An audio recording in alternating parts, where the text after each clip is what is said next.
You've spoken about restoring ministerial accountability. If something goes wrong or money's wasted, that heads will roll. What standard would you have in place? What would be the benchmark or the standard for when a minister would be asked to leave their portfolio? Well, that's a bit hard to quantify, but I'll perhaps reference it to the current government. With the $220 million plus that was wasted on the health payroll system, Paul Lucas should have gone.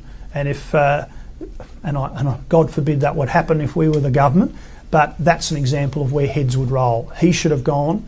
Stephen Robertson, by the way, as a minister, should have gone on multiple occasions. I can think about 2 or 3 separate things that he should have gone for.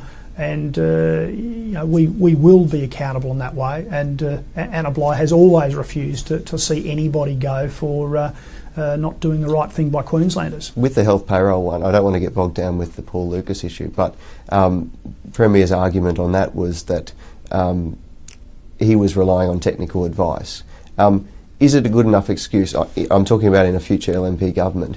Would it be a good enough excuse that they've just relied on technical advice, or that they weren't aware of the particular issues? Is that a reason not to sack a minister? Look, I feel that that is quite spurious. At the end of the day, people have to be accountable. That's why we have ministers overseeing departments.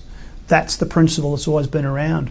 Look, I'm quite confident that anybody out there in Queensland who hears the Premier saying that would think it was spurious. Because you know what? If the position was reversed, if she was the leader of the opposition and I happened to be the Premier, I'm quite confident that she'd be calling for the minister to go.